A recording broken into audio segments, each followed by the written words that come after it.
Morning everyone, welcome back to my YouTube channel. हम कर रहे थे एसएससी जीडी प्रैक्टिस सेट जो पीवाईक्यू थे 2024 के 53 शिफ्ट के, उसके हम पीवाईक्यू कर रहे हैं। और आज है हमारा डे 5 और डे 5 में हम आज 3 शिफ्ट का रिवीजन करेंगे। तो और हम 27 या 28 जनवरी तक इस सीरीज़ को कंप्लीट कर देंगे। चलिए शुरू करते हैं हमारी आज की क्लास। और अगर आपने पहले क्लास ना देखी हो डे 1 से डे 4 तक तो उनको भी देख लें, और ये सीरीज में चली हुई हैं। तो आज है डे 5। चलिए शुरू करते हैं हमारी क्लास। तो फर्स्ट क्वेश्चन है, हरित क्रांति या ग्रीन रेवोल्यूशन वर्ष 1965 में शुरू हुई थी और भारत की डैश पंचवर्षीय योजना 1961 से 66 के बीच थी। तो ये कौन सी पंचवर्षीय योजना थी?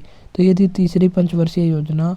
और पहली पंचवर्षीय योजना 1951 से 56 तक थी। दूसरी थी 56 से 61 तक और तीसरी थी 61 से 66 तक। और लास्ट थी 12वीं पंचवर्षीय योजना और 12वीं थी 2012 से 17 तक। लेकिन इसको बीच में ही समाप्त कर दिया गया था, क्योंकि जो पंचवर्षीय योजना का संचालन करता था योजना आयोग, उसकी स्थापना हुई थी 15 मार्च 1950 को। और उसके पहले अध्यक्ष पंडित जवाहरलाल नेहरू बने थे और इसके पहले उपाध्यक्ष गुलजारी लाल नंदा बने थे। तो आपको यहाँ पर एक क्वेश्चन बताना है कि योजना आयोग के अंतिम उपाध्यक्ष कौन थे। तो ये बताना आपको कमेंट बॉक्स में। और उसके बाद बन गया था 1 जनवरी 2015 को NITI Aayog, national institute for transforming India. और इसके अध्यक्ष होते हैं प्रधानमंत्री और इसके वर्तमान उपाध्यक्ष हैं सुमन बेरी और इसके वर्तमान सीईओ ये हैं BVR सुब्रमण्यम। तो इतनी बातें यहाँ पर रखनी है ध्यान।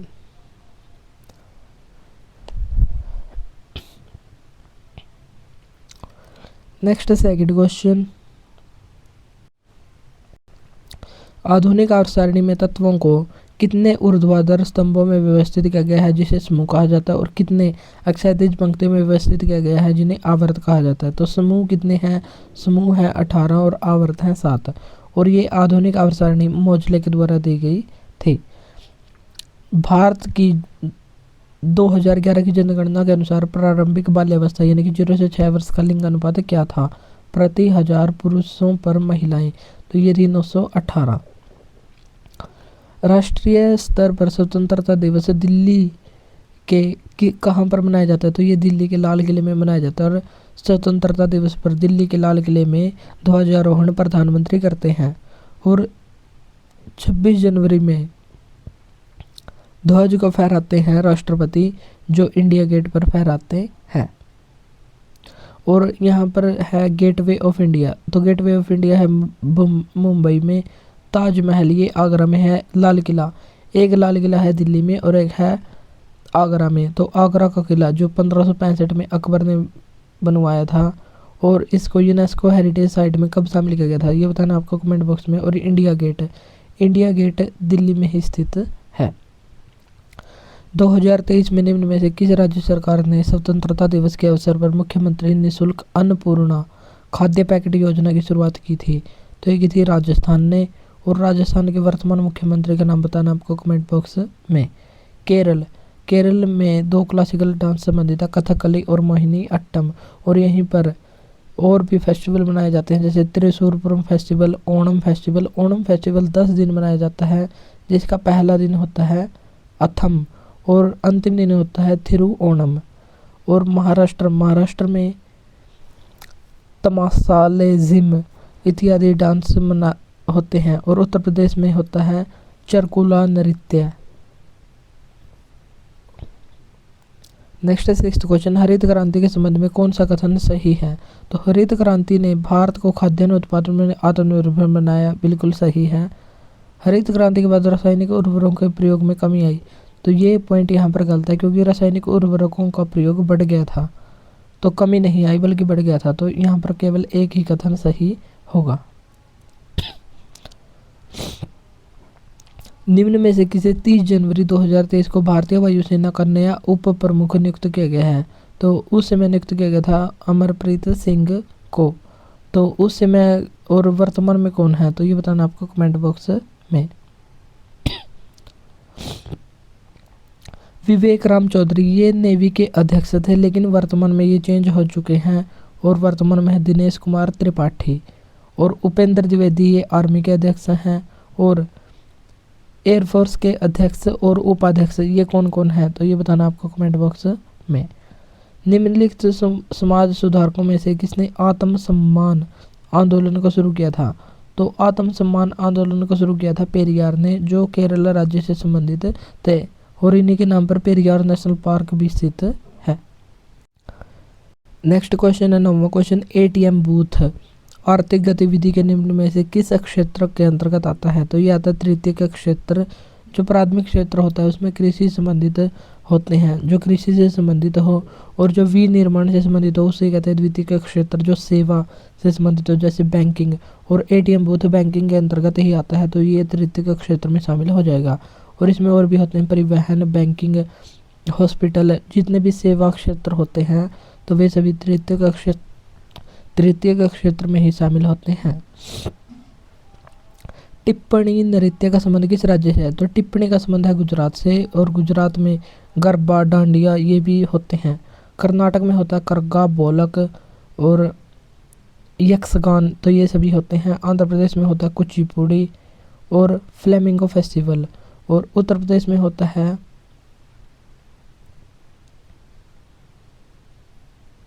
कालिंजर फेस्टिवल, कजरी महोत्सव, तो ये सभी होते हैं उत्तर प्रदेश में। निम्न में से कौन से वर्ष की जनगणना भारत की 14वीं जनगणना थी, तो ये थी 2001 की, और 2011 की थी 15वीं जनगणना। और इसके बाद भारत में कोई भी जनगणना नहीं हुई है। M.K. सरोजा, जिनका जून 2022 में निधन हो गया था, किस नृत्य शैली के लिए प्रसिद्ध थी, तो ये भरतनाट्यम के लिए प्रसिद्ध थी M.K. सरोजा। जो तमिलनाडु का क्लासिकल डांस है कथक, ये नॉर्थ इंडिया का है। कुचिपुड़ी आंध्र प्रदेश का, और सत्रिया सबसे नवीनतम क्लासिकल डांस है जो असम का है, और शंकर देव के अंकीय नाट्य पर आधारित है। डेकाथलॉन जो पुरुषों के लिए आयोजित किया जाता है, इसमें कितनी स्पर्धाएं शामिल होती हैं, तो ये होती हैं डेकाथलॉन में 10, और पेंटाथलॉन में होती है 5 स्पर्धाएं। हेप्टाथलॉन में होती हैं 7 स्पर्धाएं, और डिकैथलॉन में होती हैं 10। 14वां क्वेश्चन है, प्रसिद्ध संगीत शख्सियत पंडित शिव कुमार शर्मा किस वाद्य यंत्र से संबंधित है। पंडित शिव कुमार शर्मा तो ये है संतूर से संबंधित है, और सितार से संबंधित है निखिल बैनर्जी, और पंडित रविशंकर और अनुष्का शंकर, तो ये सब ये सितार से संबंधित है। गिटार से संबंधित है, कोई एक नाम बताना आपको कमेंट बॉक्स में। अशोक के धम्म में भगवान की पूजा या बलिदान का प्रदर्शन शामिल है या नहीं, तो ये शामिल नहीं था। तो उसमें भगवान की पूजा या बलिदान का प्रदर्शन ही नहीं किया जाता था, बल्कि उनके केवल नियमों या उनको जो सिद्धांत थे उनका पालन किया जाता था। औद्योगिक नीति संकल्प 1956 या इंडस्ट्रियल पॉलिसी रेजोल्यूशन 1956 के अंतर्गत भारत में उद्योगों की कितनी श्रेणियां वर्गीकृत की गई थी, तो ये की गई थी 3। फीफा अंडर 17 महिला फुट वर्ल्ड कप 2022 किस देश ने जीता था, तो ये स्पेन ने जीता था। और भारत सरकार ने हाल ही में राजीव गांधी खेल रत्न का नाम बदलकर क्या कर दिया गया है, तो ये कर दिया गया मेजर ध्यानचंद खेल रत्न अवार्ड। और ये नाम चेंज किया गया था 2021 में, और 2022 में नेम चेंज होने के बाद सबसे पहले शरद कमल को दिया गया था टेबल टेनिस के लिए, और 2023 में ये बैडमिंटन के 2 खिलाड़ियों को दिया गया था, सात्विक साईराज और चिराग शेट्टी को। और 2024 में अभी हाल ही में 4 खिलाड़ियों को देने की घोषणा की गई है, तो ये है मनु भाकर, डी गुकेश जो शतरंज से संबंधित है, मनु भाकर शूटिंग से संबंधित है, और तीसरा है प्रवीण सिंह जो कि पैरा एथलीट हैं, और चौथे यह है हरमनप्रीत सिंह जो हॉकी टीम के कप्तान रह चुके हैं। तो इनमें 1 महिला है और 3 पुरुष है, और 3 पुरुषों में भी 1 पैरा एथलीट खिलाड़ी हैं, तो इनको देने की घोषणा की गई। और पहली बार 1991-92 में राजीव गांधी खेल रत्न अवार्ड विश्वनाथन आनंद को दिया गया था, जो एक पहले ग्रैंड मास्टर थे, और उनकी पुस्तक थी माइंड मास्टर। 2023 में क्रिकेट कंट्रोल बोर्ड ने यानी कि BCCI ने किसको सीनियर क्रिकेट चयन समिति का अध्यक्ष चुना गया था? तो ये थे अजीत अगरकर। भारतीय संविधान के अनुसार भारत सरकार के कितने अंग हैं? तो सरकार के अंग होते हैं 3। एक होती है कार्यपालिका, एक होती है, सबसे पहले होती है विधानपालिका, फिर होती है कार्यपालिका और फिर होती है न्यायपालिका। विधानपालिका जो कानूनों का निर्माण करती है, कार्यपालिका जो कानूनों को लागू करती है और न्यायपालिका जो कानूनों की रक्षा करती है और जो भी उन कानूनों का उल्लंघन करते हैं उनको सजा देने का काम करती है। तो सरकार के होते हैं 3 अंग। अब हम देखेंगे सेकंड शिफ्ट। सेकंड शिफ्ट का फर्स्ट क्वेश्चन है, फीफा अंडर 17 महिला वर्ल्ड कप 2022 की मेजबानी किस देश ने की थी? तो मेजबानी की थी भारत ने, लेकिन इसमें जीता कौन था? तो ये स्पेन जीता था। भारत की जनगणना 2011 के अनुसार अखिल भारतीय स्तर पर वयस्क 15+ साक्षरता दर कितनी है? तो यह है 69.3%। और भारत में अगर वैसे देखा जाए तो 74% के लगभग भारत में साक्षरता दर मिलती है। भारत के तत्कालीन वायसराय 1876 से 80 में शासित लॉर्ड लिटन द्वारा प्रस्तावित इस अधिनियम का उद्देश्य स्थानीय प्रेस को ब्रिटिश नीतियों की आलोचना को व्यक्त करने से रोकना था, विशेष रूप से उस विरोध को जो हो रहा था 1878 से 80 की शुरुआत के साथ बढ़ गया था। तो ये हो रहा था अंग्ल अफगान युद्ध। और लिटन ने 1878 में वर्नाक्युलर प्रेस एक्ट भी लगाया था, जो देसी भाषा में समाचार पत्र छपते थे उन पर प्रतिबंध लगाया था ताकि कोई अंग्रेजी साम्राज्य के विरुद्ध कुछ ना छापे। कौन सा ताप का एसआई मात्रक है? तो ताप का एसआई मात्रक होता है केल्विन। पास्कल दाब का होता है। और हमें यहाँ पर बस इतना ही ध्यान रखना है कि केल्विन ताप का एसआई मात्रक होता है। निम्न में से किसे अक्सर आधुनिक भरतनाट्यम की जननी या माता कहा जाता है? Mother of modern Bharatanatyam. तो ये कहा जाता है रुक्मणी देवी अरुंडेल को। 6वां क्वेश्चन है, विश्व चैंपियनशिप या ओलंपिक खेलों में भाग लेने के लिए पहलवान की आयु कम से कम कितनी होनी चाहिए और उसे राष्ट्रीय महासंघ द्वारा प्रायोजित होना चाहिए? तो कम से कम होनी चाहिए 17 वर्ष की आयु। त्रिपुरा के निम्न में से किस दिवंगत दिग्गज आदिवासी नेता को 2023 में मरणोपरांत पद्मश्री दिया गया? तो ये थे नरेंद्र चंद्र देव वर्मा। निम्न में से कौन सा बेरोजगारी का कारण है? तो किसी विशेष क्षेत्र में बड़े पैमाने पर प्रवासन, यानी कि अगर किसी एक क्षेत्र में ज़्यादा से ज़्यादा लोग का प्रवासन हो जाए तो उसमें बेरोजगारी बढ़ने के चांस बढ़ जाते हैं। जैसे कोई भी काम है, अगर उसमें ज़्यादा से ज़्यादा लोग पार्टिसिपेट करेंगे तो उसमें कंपटीशन बढ़ेगा और कंपटीशन बढ़ने के साथ ही उसमें जो रोज़गार है वो भी कम होगा और बेरोजगारी बढ़ेगी। तो बेरोजगारी का कारण होता है किसी विशेष क्षेत्र में बड़े पैमाने पर प्रवासन। निम्न में से कौन सा व्हाइट गुड्स का उदाहरण है? तो व्हाइट गुड्स कहलाता है एयर कंडीशनर और एलईडी लाइटें। तो ये होती हैं व्हाइट गुड्स। दीपिका पल्लिकल कार्तिक किस खेल से संबंधित है? तो ये स्क्वैश से संबंधित हैं। टेबल टेनिस से संबंधित हमको एक नाम ध्यान रखना है, शरत कमल। क्रिकेट से विराट कोहली, आर अश्विन, युवराज सिंह और रोहित शर्मा। मुक्केबाजी बॉक्सिंग से संबंधित है MC मैरी कॉम, जिसकी महत्वपूर्ण पुस्तक है अनब्रेकेबल।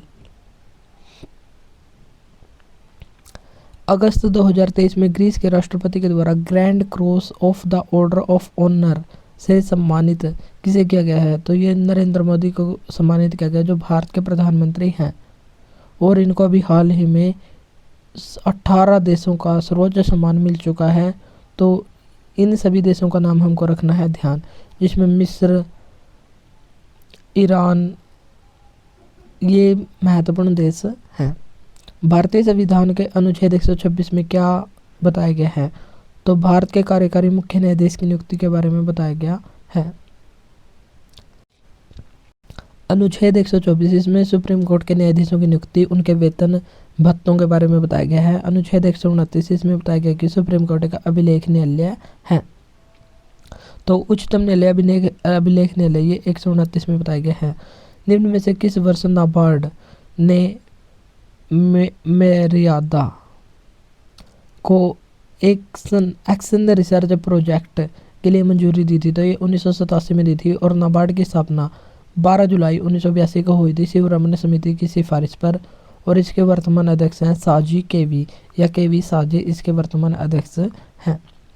भारत में हरित क्रांति के दौरान शुरू किए गए गहन कृषि जिला कार्यक्रम का प्राथमिक उद्देश्य क्या था? तो विशिष्ट जिलों में कृषि उत्पादकता को बढ़ाना इसका मुख्य उद्देश्य था। निम्न में से कौन कुडियाट्टम के पुनर्जागरण के दिग्गजों में से एक था? तो ये थे अम्मनूर माधव चाक्यार। और कुडियाट्टम, अट्टम का मतलब होता है डांस, और ये साउथ इंडिया से ही संबंधित होते हैं। अरुणोदय 2.0 किस राज्य के द्वारा लॉन्च किया गया था? तो ये असम के द्वारा लॉन्च किया गया था।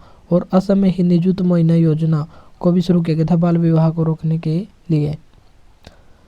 दिए गए कथनों को पूरा कीजिए। और अशोक के अधिकांश शिलालेख प्राकृत में थे और ब्राह्मी लिपि में लिखे गए थे, और इनको पढ़ने में सफलता 1837 में जेम्स प्रिंसेप के द्वारा सफलता प्राप्त की गई थी। 18वां क्वेश्चन है, उस्ताद जाकिर हुसैन ये क्या बजाते थे? तो ये बजाते, यहाँ पर लिखा हुआ है तब तक ये जिंदा थे, लेकिन वर्तमान में ये मर चुके हैं। और उस्ताद जाकिर हुसैन ये तबला वादक थे। और 2023 में इनको पद्म विभूषण अवार्ड दिया गया था। 2024 में इनको ग्रैमी अवार्ड भी दिया गया था शक्ति फ्यूजन बैंड के लिए। शंकर महादेवन और जाकिर हुसैन को संतूर से संबंधित पंडित शिव कुमार शर्मा भजन सोपोरी, और सोपोरी जिनके पीछे लगा हो ये सूफियाना घराना से संबंधित हैं। सितार से संबंधित निखिल बनर्जी, पंडित शिव कुमार, पंडित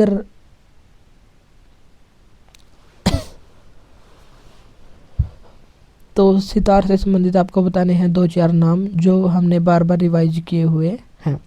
19वां क्वेश्चन है, हिमाचल प्रदेश में निम्न में से कौन सा एक पुष्प उत्सव है? तो फूलों का उत्सव है फुलाइच उत्सव, जो हिमाचल प्रदेश में होता है।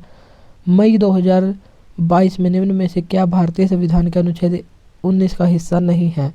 तो भारतीय क्षेत्र में सर्वत्र अबाध संचरण यानी कि आने जाने की स्वतंत्रता, संघ बनाने की स्वतंत्रता, शांतिपूर्वक या निरायुध सम्मिलित होना, तो ये सभी हैं अनुच्छेद 19 के हिस्से। और संपत्ति का अधिकार ये वर्तमान में है कानूनी अधिकार, जिसका वर्णन है अनुच्छेद 300A में, और पहले होता था मौलिक अधिकार अनुच्छेद 31 में, लेकिन वर्तमान में अनुच्छेद 31 को समाप्त कर दिया गया है। अब हम देखेंगे थर्ड सेट। अब है हमारा थर्ड सेट का फर्स्ट क्वेश्चन, ज्वारा नृत्य किस राज्य में लोकप्रिय एक लोक नृत्य है? तो ये है मध्य प्रदेश में, और मध्य प्रदेश में होता है ज्वारा, मटकी और फूलपत्ती डांस। और केरल में होता है, केरल में कौन सा होता है? त्रिशूर पर्व फेस्टिवल होता है। गुजरात में फेस्टिवल या डांस तो टिप्पाणी नृत्य होता है, गरबा डांडिया होता है। हिमाचल प्रदेश में नोटी डांस होता है। और फुलाइच फेस्टिवल भी यहीं पर होता है। बथुकम्मा फेस्टिवल होता है तेलंगाना में। पंजाब में होता है होला मोहल्ला फेस्टिवल और होला मोहल्ला डांस, और पंजाब में ही होता है बैसाखी फेस्टिवल। और असम में होता है बिहू नृत्य। बिहार में होता है जाट जाटिन डांस। आगरा घराने के संस्थापक कौन है? तो ये खुदा बख्श। एक खालिस्तान सरकार संवैधानिक कानून और नागरिक अधिकारों द्वारा स्थापित सीमाओं के भीतर शासन करती है, तो इसको कहते हैं लोकतांत्रिक। और राजशाही होती है राजा का शासन। तानाशाही होता है एक व्यक्ति के अधीन संपूर्ण शासन। और एक तांत्रिक होता है एक व्यक्ति के अधीन संपूर्ण शासन अपने मर्जी से।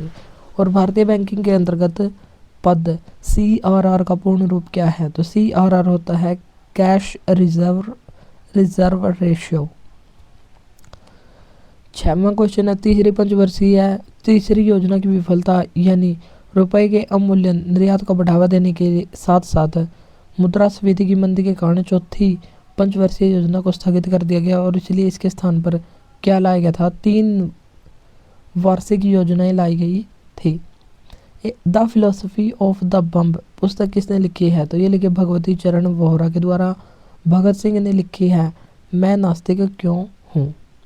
2011 की जनगणना के अनुसार डैश की आबादी के साथ हिंदू आबादी 79.80% थी, तो ये थे 90 करोड़ से अधिक। झारखंड और मध्य भारत के कुछ हिस्सों में बोली जाने वाली बोलियों का संबंध बोली जाने वाली भाषाओं का संबंध मुख्य रूप से किस भाषा परिवार से है? जो मध्य हिस्से में बोले जाते हैं तो उसका संबंध है ऑस्ट्रो एशियाई परिवार। वाक स्वातंत्र्य और अभिव्यक्ति की स्वतंत्रता का अधिकार भारतीय संविधान के किस अनुच्छेद में? अनुच्छेद 29 में। अनुच्छेद 20 में क्या है? जियोपार्डी से संरक्षण या एक अपराध के लिए एक अपराध के लिए केवल एक ही बार सजा मिल सकती है। और अनुच्छेद 32 से संवैधानिक उपचारों का अधिकार। और अगर हमारे संवैधानिक जो मौलिक अधिकार है उनका उल्लंघन हो तो हम सीधे ही सुप्रीम कोर्ट जा सकते हैं और सुप्रीम कोर्ट हमारे अधिकारों की रक्षा के लिए 5 प्रकार की रेट को जारी कर सकता है। पशुमूर्ति रामालिंगा शास्त्री का संबंध किस नृत्य शैली से है? तो इसका संबंध है कुचिपुड़ी क्लासिकल डांस से। नमो शेतकारी महासम्मान योजना किस राज्य के द्वारा शुरू की गई है? महाराष्ट्र राज्य के द्वारा शुरू की गई है। क्रिकेट में मेडन ओवर क्या होता है? मेडन ओवर होता है वह ओवर जिसमें बल्लेबाज कोई रन नहीं बनाता है। और क्रिकेट से ही संबंधित है हैट्रिक। हैट्रिक क्या होता है तो ये बताना आपको कमेंट बॉक्स में। नवंबर 2023 में निम्न में से किस भारतीय स्काई डाइवर ने विश्व की सबसे ऊंची चोटी माउंट एवरेस्ट के सामने 21,500 फीट की ऊंचाई से हेलीकॉप्टर से छलांग लगाई थी? तो ये थी शीतल महाजन। निम्न में से किस उपकरण का उपयोग वाहन के द्वारा तय की गई दूरी को मापने के लिए किया जाता है? जो वाहन की दूरी को मापता है तो उसे कहते हैं ओडोमीटर। स्पीडोमीटर मापता है कि वाहन कितनी स्पीड से चल रहा है, तो वो होता है स्पीडोमीटर। और ओडोमीटर जो तय की गई दूरी है उसको मापता है। राष्ट्रीय नमूना सर्वेक्षण कार्यालय या national sample survey office NSSO के अनुसार शहरी क्षेत्रों में 15 वर्ष और उससे अधिक आयु के लोगों की बेरोजगारी दर जनवरी-मार्च 2023 के दौरान घटकर कितने प्रतिशत हो गई है? जो एक वर्ष पहले 8.2% थी तो ये हो गई है 6.8%। ऑल इंडिया कबड्डी फेडरेशन वर्ष किस में अस्तित्व में आया और इससे मानक नियमों का संकलन किया? तो ये 1950 में अस्तित्व में आया था। भारतीय फुटबॉल टीम ने किस देश को हराकर इंटरकॉन्टिनेंटल कप 2023 जीता था? तो ये लेबनान को हराकर भारत ने जीता था। 19वां क्वेश्चन है, वर्ष किसमें प्रधानमंत्री की अध्यक्षता में योजना आयोग की स्थापना की गई थी? तो योजना आयोग की स्थापना की गई थी 15 मार्च 1950 को, लेकिन इसका अंत कर दिया गया था या इसको नीति आयोग में मिला दिया गया था 1 जनवरी 2015 को। और इसके पहले उपाध्यक्ष ये गुलजारी लाल नंदा बने थे। और अंतिम उपाध्यक्ष का नाम बताना आपको कमेंट बॉक्स में। और नीति आयोग से संबंधित महत्वपूर्ण बातों को हम इससे पिछले क्वेश्चन में हम देख चुके हैं। लास्ट 20वां क्वेश्चन, राजस्थान के नागौर में स्वर्गीय नाथूराम मिर्धा की मूर्ति का अनावरण किसने किया है? तो ये उपराष्ट्रपति के द्वारा किया गया है। और नागौर जिला का है एक बगधरी गांव, जहां पर 2 अक्टूबर 1959 को पहली बार पंचायती राज की स्थापना की गई थी।